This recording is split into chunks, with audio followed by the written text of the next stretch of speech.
નમસ્કાર, સમાચારો સાથે હું છું જયેશ। પાકિસ્તાન લિંક જાસૂસી રેકેટનો ગુજરાત એટીએસે પર્દાફાશ કર્યો છે, જ્યાં ઝડપેલા 2 જાસૂસને ખેડા કોર્ટની અંદર રજૂ કરવામાં આવ્યા છે। આઈએસઆઈ સાથે જોડાયેલા એક મહિલા સહિત 2 આરોપીઓની ધરપકડ કરવામાં આવી છે। નિવૃત્ત આર્મી સુબેદાર અજયસિંહ અને રાશમની ઉર્ફે રાધિકાની ધરપકડ આ મામલે કરવામાં આવી છે। આ રાશમની પાલ મહેમદાબાદના કાછાઈ ગામના યુવકના સંપર્કમાં હતી। કાછાઈનો પ્રકાશ નામનો યુવક મહિલા સાથે અને તેના માટે એડિટ કરતો એક યુટ્યુબ વિડીયોનું કામ પણ તે કરતો હતો।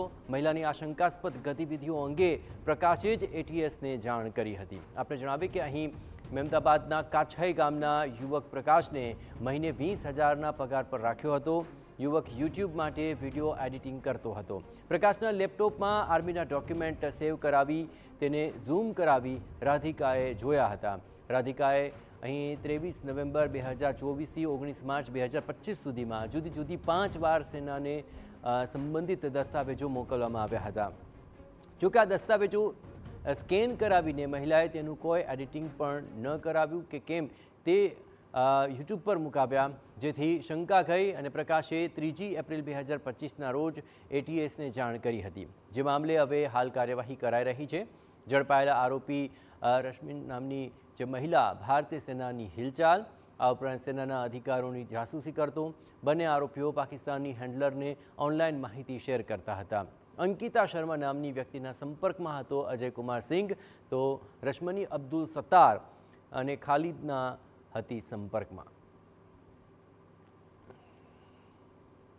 से इन्होंने अलग से एक बैंक अकाउंट भी खोला था और प्रिया ठाकुर करके एक अलग एलियास बना के एक फ़ोन नंबर भी लिया था और उसमें से व्हाट्सएप अकाउंट भी चालू किया था, जिस उनके कहने से व्हाट्सएप अकाउंट हर बार यूज़ करने के बाद वो डिलीट करती रहती थी।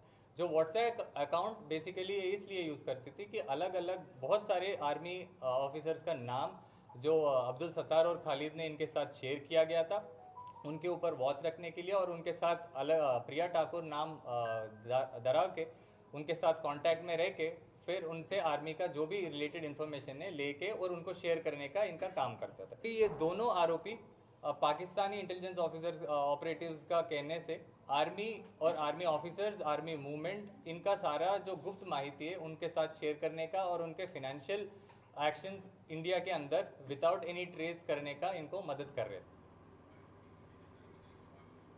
આ સમગ્ર મામલે વધુ વિગતે વાત કરવા માટે જોડાઈ રહ્યા છે ટીવી9 સંવાદદાતા ધર્મેન્દ્ર કપાસી। ધર્મેન્દ્ર, આખરે આ 2 જાસૂસોને લઈને જે તજવીજ ચાલી રહી છે, અત્યાર સુધીમાં કેવા મહત્વપૂર્ણ ખુલાસા થયા અને હવે શું કાર્યવાહી તેમના વિરુદ્ધ ચાલી રહી છે?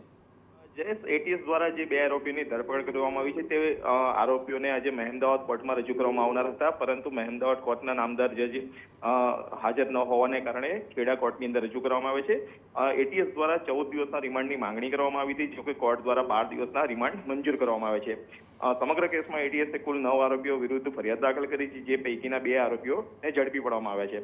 મહત્વની બાબત એ છે કે જે મહિલા જાસૂસ છે તે મહેમદાવાદ પાસેના એક ગામના એક યુવકના સંપર્કમાં હતી અને યુવક જે યુટ્યુબ ના વિડીયો એડિટિંગનું કામ કરતો હતો તેની સાથે સંપર્ક કરી તેને મોટું રૂપિયા આપવાનું પ્રલોભન આપવામાં આવ્યું હતું ને સામે પોતે જે વિડીયો મોકલે છે તેને તેણે એડિટ કરવાના હતા, પરંતુ યુવકને શંકા જતા તેના દ્વારા પણ જાણ કરવામાં આવી હતી અને સમગ્ર મામલો જ્યારે હવે બહાર આવ્યો છે, સૌથી મહત્વની બાબત અત્યારે કોર્ટની કાર્યવાહી પૂર્ણ કરવામાં આવી છે અને એટીએસ હવે બંને આરોપીઓને લઈ અને અમદાવાદ તરફ જવા માટે રવાના થઈ છે। જી જયેશ। બિલકુલ ધર્મેન્દ્ર, તમામ ગતિવિધિઓ પર આપ નજર રાખતા રહેજો। તો હવે આ સમગ્ર મામલે બંનેની પૂછપરછમાં કેવા મોટા ખુલાસા થાય છે તેની પર સૌ કોઈ નજર મંડરાયેલી છે। હાલ તો બંનેને કોર્ટમાં રજૂ કરાયા છે અને હજુ કઈ કઈ બાબતોને લઈને ખુલાસા થશે તેની પૂછતાછ બાદ મહત્વપૂર્ણ માહિતી બહાર આવી શકે તેમ છે।